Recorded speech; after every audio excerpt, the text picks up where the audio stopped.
All right, well, we didn't get to see him last week at the Masonic Temple, but we do get to see him in just a couple of weeks at the same exact place. It is none other than Teague Vigil. Teague, great to talk to you, my man. How are you doing, I should say, coming into this camp that's kind of been extended over anything else? Yeah, absolutely. First off, thanks for having me to talk to you today. I'm blessed to be able to get this out, but I'm feeling great. I mean, there's never any problem with 4 extra weeks to improve. I mean, all work is good work. Yeah, having to cut the weight, make the weight, and then restart again isn't the most fun thing in the world, but at the end of the day, it's what we signed up for. So this is the fight game. This is what we do, and it just gave me 4 more weeks to improve, train with my training partners, and get a little better to see what we can showcase come May 16th. How long have you now technically been in this specific camp? I'd say 14. Well, by time it's done, it'll be 14 weeks. I mean, but camp is in essence, it's a life camp. As soon as you start dialing in and really committing to this game, you don't get too much time off.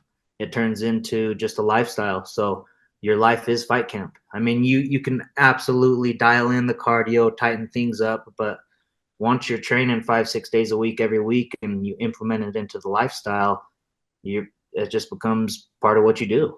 No, you're certainly one of those guys who lives in the gym, whether you're in camp or out of camp, no doubt about that. What's your weight been like with the fluctuation? You kind of mentioned the cut and then having to, obviously you gain back some weight and then having to cut back down. Yeah, absolutely. It's been a character builder to say the least. I started a little too high, and I think from wrestling in high school, I kind of something I've been working on progressively is dialing in binge eating after a weight cut. I mean, you see Patty Pimlet, he blows up, and I've done that in the past, especially when I was going down to 35, and it was way too much for me to fluctuate that much that fast. So I got a little bit heavier. I mean, the 72 hours, to 4 days after the weigh-in, I was eating. So that first week back of training again, whew, it was a character builder. I was getting beat up. I felt slow. I felt just lethargic and sluggish, and it was rough. But the body snapped right back into it. We're at a healthy, solid place right now for being 3 weeks out. Um, Ammon Garcia's helped me a lot with dialing the weight cut in specifically, and that's been a blessing. And I mean, we're fighting on the same card now, so we get to knock this out, and it's going to be really good. I feel like this is going to be one of my best weight cuts yet. You bring up Eamon Garcia, and I'm so interested. Obviously, you were training with your own gym and your own kind of crew. You moved over to One Hit MMA about a year and a half ago. How much has that helped you develop as a fighter? It's honestly been tremendous. I have nothing but amazing things to say for Aldo, for everybody that is over there, Gustavo, everybody that runs that gym, Cole, Ammon, so many people, Jimmy Prescott, Mason. I mean, there's countless names over there. Zach, he's over there. There's just a ton of great guys, and it was really a blessing because my uncle, he's been with me since the very beginning. So my uncle has a big time karate striking background, and he has helped me along with my principles and concepts of motion even since I was wrestling in high school. So he's helped me a tremendous amount. And after some things happened with what we were working to build, so we needed some more bodies to work with. And at the time, I was running my own business at the juicery, and Aldo would come in. He would get his acai bowls, and he would start talking to us and invited us to come over. And after that, it was a wrap. We went over a couple times. They welcomed us with open arms. Everybody was just they were kind. They were professional. They were uh, understanding that this is your first round with them. Let's kind of feel each other out. And they've done nothing but help both me and Dietrich. I'm just so grateful. We have a big family now, to say the least. When we're talking about featherweight, that's where you got your first professional win. You talked about cutting down to bantamweight and how that was really difficult on your body. Do you feel better at featherweight? And is this the landing zone forever now at this point? Did you feel better in there a year and a half ago against Raymond Lawley? Oh, 100%. After my last 135 fight, it was I think Nate Owens, and he's the nicest guy. Like he's a beast in the cage, but absolute respectful guy outside. He's an awesome dude. But in that fight, like I just had, I felt the absolute lack of endurance from my muscle endurance. I felt like all my glycogen was gone. It was really rough. And after that, I said, man, like I haven't been having the success I wanted. This is my body's feeling absolutely terrible going down there. Let's see what we can do. And so we went up to 145, and I felt absolutely phenomenal there. When I was in high school, I wrestled at 145 my senior year, and they give you a 2 pound allowance after Christmas, so it was really 147. But that's the lowest my body's been since I've finished developing as far as growing wise. And I think that's where I need to stay for either long term, and who knows, maybe if I gain more weight, could do 55 here and there. But I really foresee a long term path to 45 for sure. Do you feel like you had a little bit of a mental edge saying, I've won at this specific weight, talking about 145 in the past? Yeah, absolutely. But the biggest thing is I didn't have to suck so much out of my body as Yeah. well. So I just felt confident knowing that, hey, whatever happens, I know I'm probably going to have a better chin because my brain's going to have a little bit more hydration. I'm going to be able to function a little bit better, gas tank go a little bit better, and it was just more enjoyable. I mean, I feel like I'm most successful. I'm a very serious person during competition, but beforehand and in training, I have to have a lot of fun. And if I'm not having fun doing it, it's definitely a mental game that I have to overcome during that time. So I've been enjoying having fun and just loving the game. Man, you've answered these questions so great that I've kind of buried the lead in terms of one of the big things that I think a lot of people wanted to talk about and hear your perspective on. And that is just what happened a couple of weeks ago. Obviously, you were, I'm assuming, on your way to the venue when you got the news, or no, you were at the venue already, I believe. Yes. Is that, can you kind of tell that story and what all transpired just a couple of weeks ago at the Masonic Temple? Yeah, absolutely. It was a roller coaster of emotions. Yeah. So you go in, you weigh in the night before. He comes in, he misses weight, and right there, it's like, man, there's a little bit of frustration, but we've gone through it before. I've had opponents miss weight in the past, so it is what it is. It's like, all right, let's figure this out, get some negotiations done, and let's get this fight locked up. We've both done too much work, so let's get it handled in the cage. Yeah. And so that got established. Everything was done. We're ready to rock. We rehydrate. We do our face offs. I think everything's great. Fight's supposed to be locked in. Go to bed. Get everything mentally prepared that I need to. Running through situations, understanding my game plan. Going through the what ifs. This happens. I need to adjust here, and just mental walkthrough. And then morning up, you wake up peaceful, calm, trying not to burn all those adrenals. And after we start getting there, me and Dietrich, we're driving down, ready to rock, mentally dialed in, and it goes from fun to more and more serious. It's more and more showtime. And I get there, we're ready to rock, locked and loaded. And Zach comes up to me with like a half smile. Hey, I need to talk to you. I was like, I didn't want to believe it at first. I kind of thought he was joking. I was like, this isn't going to be good. We walk over to the side, and he says, hey, the guy just texted me and said he pulled out. He was not feeling good, and he's not coming. And at first, I was like in denial. I was like, no, you're kidding. That's not real. He's like, no, serious. And after that, it went from dialed in to shock to no way, this is a joke, to a little angry, a little upset for sure. But at the same time, as soon as I called the people that were coming down to support me, let them know, they were nothing but encouraging. I also had another teammate, Big Vince. He was competing that night, and I had to just say, okay, we're already down here. Big Vince is competing. Let's support him. Let me get out of my own way. It's not about me tonight. It's about how do we best keep control of our mental attitude as well as support Vince on his night. And So me and Dietrich, we just walked back there, hung out, watched the show, and supported our guys and said, all right, let's get back to work. It's something you can't control. We did everything on our side to control we control to get in there, and I can't afford like my mental peace to get angry or to get sad or to get pissed off or to get butthurt by anything like that if the opponent or somebody else does something that I can't control. Fierce Fighting Championship has been nothing but incredible.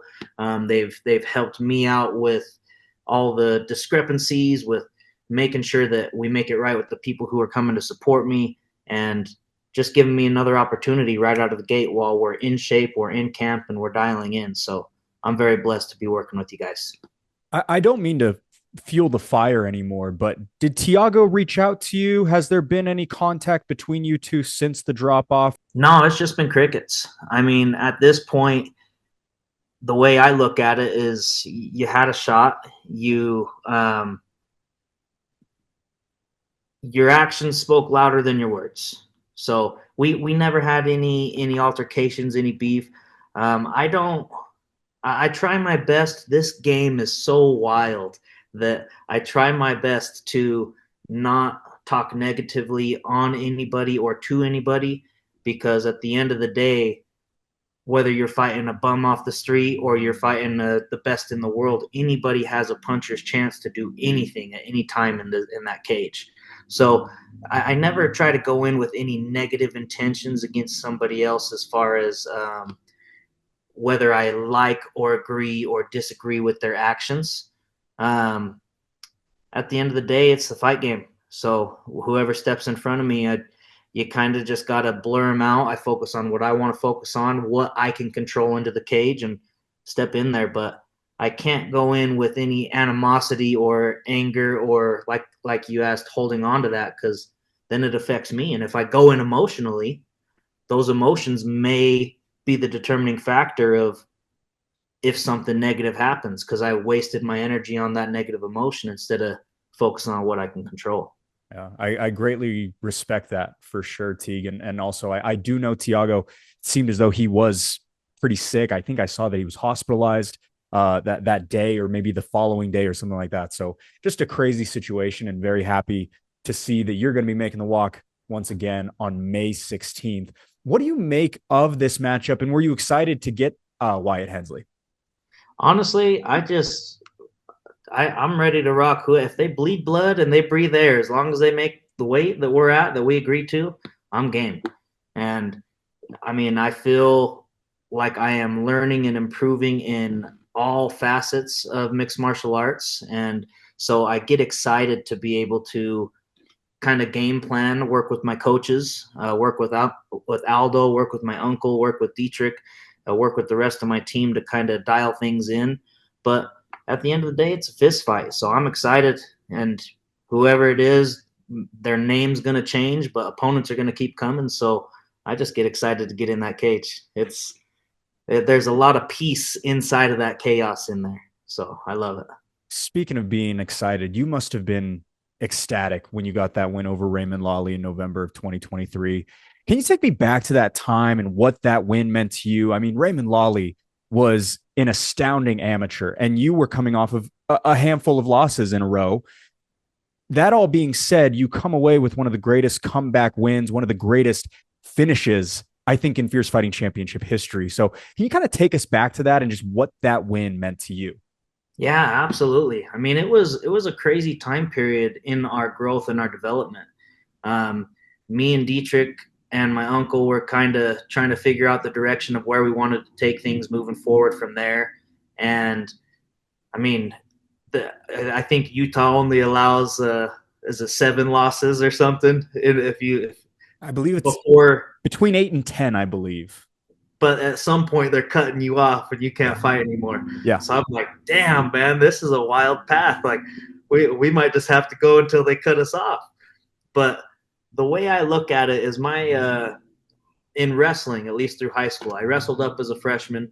I went and started working with the varsity guys, wrestled the varsity guys as a freshman, and was getting beat up for a little bit. I took some learns. I had to figure out the process, how to actually play the sport of wrestling, not just go in there and brawling in wrestling.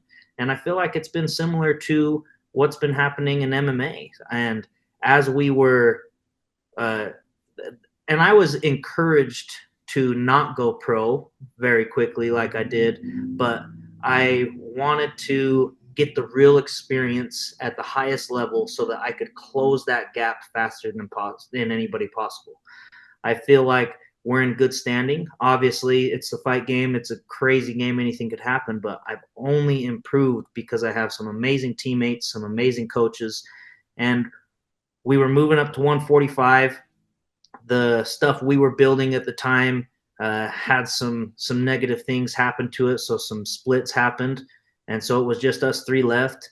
Aldo brings us in, allows us into the family, and me, my uncle, and Dietrich, we're just going day to day. If Dietrich wasn't there, honestly, if Dietrich wouldn't have continued fighting and continued training like he was and keeping me in action, I was going through a pretty dark time, and it was like, oh, sorry, it was, should I continue to do this or should I not continue to do this? We haven't had the turnout that we were looking for, but at the same time, you've experienced this already through high school wrestling, so you know the learning curve is going to come. You just got to keep the persistence, you got to keep the faith, and you got to keep the improvement. And I was going through a lot of mental battles, and Dietrich was continuously training, and I wasn't going to leave him behind or let him down or not have his back. And so because he's training, I'm training. And because of that, it just kept me through pushing through the doubts. And, well, I'm here, whether it's here for me or here just to make sure he's solid, I'm still here. And so the offer got made, and at that point, I had already made the decision I was never going back to 135 again because I had the worst weight cut in the world the fight before that. And we finally get into the cage. Well, we're building up to it, and I says, okay, this is what I'm going to do. I'm going to cut the doubts away. I know I'm battling this internally right now, but this first fight at 145, I'm going to lay everything I can on the line for this camp, turn all the emotions off, step in that cage. Whatever happens, happens, and we'll see the result from there. But if I lay everything out on the line in this camp, and then I step into the cage, I can make an actual logical decision and not just an emotional decision based on the results. So we get in there, and it was crazy. We're going. I threw a uppercut to the body at the same time he threw a hook and connected, and man, it clipped me. I was fighting. I was like, this is going to be a nice shot. Next thing you know, I'm on my butt. And I was like, oh, shoot, we're in a different position now. I got to work out of this position. So we start working, and it was like a split-second reaction of, man, that kind of sucked, to it doesn't matter, you have to keep going. It was almost like an instinctual decision to where your brain doesn't have time for a conscious conversation anymore. It's either that true fight or flight, kill or be killed. And it was one of the best things in the world. I felt the knee go to the body. I felt the second knee go to the head. I didn't know how bad he was hurt. And then I just heard Dietrich and my uncle just yelling, he's hurt, he's hurt. And we were blessed with a good result. And that gave me a lot of okay, you're supposed to be here. A lot of confidence in that, and that the learning curve is beginning to even out now. And now we can start closing that gap moving forward and make a serious run. That's the goal. I mean, I'm 28 years old. I'd like to compete to 33, 35. And then after that, my long-term goal is to coach. I mean, I love coaching wrestling. I love learning MMA. I'd love to coach MMA completely in the future. And this is what I do it for. I do it for the young guns. I mean, I see the excitement in the high school kids that I coach wrestling, or the younger kids that we do individual lessons with, or even just helping somebody at one hit, just spreading what I know. If they get this big old smile on their face, or they're proud of themselves, or when Dietrich gets a win, I feel like I'm in a cloud nine when my guy Dietrich gets a win, or anybody that I care for. If they're winning, it gives me such fulfillment that I truly feel like I just want to coach for the rest of my life. And so everything from now until that time period when it's time to hang up the gloves is a learning experience. Is we're going to go as far as we possibly can, and we're going to knock down every door we possibly can. But at the end of it, it's experience to be able to say, hey, this is what I went through here. So here's what I had to do to overcome it. Because you can't go to what's the saying? You can't go to a cupcake shop for fitness advice. So if you want to learn from somebody, they have had to have done it in some way, shape, or form. And whether it be a young high school kid saying, hey, how do I get rid of the nerves for this match? Or an MMA fighter, hey, how do I overcome this? Well, this is what I did. Let's figure it out together. And no matter what, I'm going to have your back walking through there. So that's the main goal of this. And I really think we're based on the people that I'm training with. I have some of the best training partners in the game, some of the best coaches in the game, between my uncle, between Aldo, between Gustavo, at this point, Dietrich's pretty much my coach too. We just coach each other, all sharpen each other every day. And I feel like there's a lot of value going into the pot. It's getting mixed up, and only gold is coming out. You mentioned so much of these last couple of questions I want to ask you about, and they all pertain to coaching and your future. Dietrich Jessup, I think back to October of 2022 when he faced Brendan Myers in Orem, Utah. And that was kind of when I got to know you as well. And it's just been kind of incredible to watch the tandem of you two. It seems as though an unbreakable bond over the past few years since he's met you and you've met him. How much has he influenced your career, but also influenced the way in which you both fight in that cage, go about your daily life? Honestly, as far as my career, like I told you, once things kind of had a fallout with what we were working on at the beginning, if Dietrich wasn't there, I probably would have been done fighting. He's the one that continued training, and he's not just a training partner, but I know he's younger than me, but this guy's a role model. This guy is a stand-up human being, not just an incredible athlete like he is. I consider him blood. I consider him a brother and family. And after what he's done for me and having my back in some tough and dark times, I'd die for that guy. That guy's an absolute brother. I'd go to war for him. No hesitation, no questions asked. Let's rock and roll. Me and Dietrich, it's been a real blessing because my uncle, with his background and his teachings, and Aldo, with his background and his teachings, they have different styles but beautiful expertise in different angles. And it is so beautiful to be able to go back and forth because of schedule mix-ups and things like that. They can't always be training all together. Yeah. But where we can mix things together, and I can go over to Aldo's gym and Aldo doesn't say, Teague, you got to switch it this way. He only looks for, how can I improve what I'm already doing? He'll tweak it, but he won't have to say, Teague, your style has to be erased and go to a different style. And then same vice versa. I'll go back to my uncle with Dietrich, and we'll be there, and he'll say the exact same thing. Okay, what Aldo showed you is great. Can I add this on top of it? So now it's like we're building, and I truly feel we're really mixing the martial arts with the wrestling involved. And Dietrich's a freak, dude. Like, that kid is so good. It is sick. And when he starts getting up there and he goes on his run, he is going to be so dangerous. The kid is 21 years old. He moves like nobody I've ever seen move.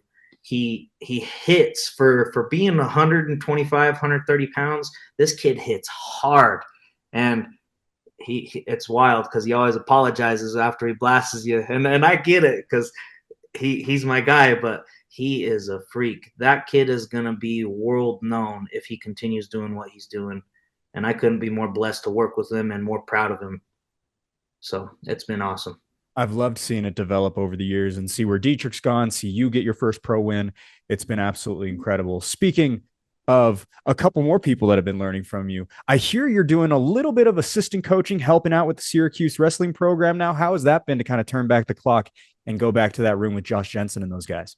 Yeah, it's awesome. I absolutely love it. So it's amazing opportunity to work with Troy Brown, to work with Josh Jensen. I mean, Josh was a good friend of my teammates, Seth Rich, back in the day, and he went to a different high school, but Josh is a wealth of knowledge, and same with Troy. I mean, Troy Brown and Josh, they are very tedious as far as studying minute details on what makes their system and style of wrestling work.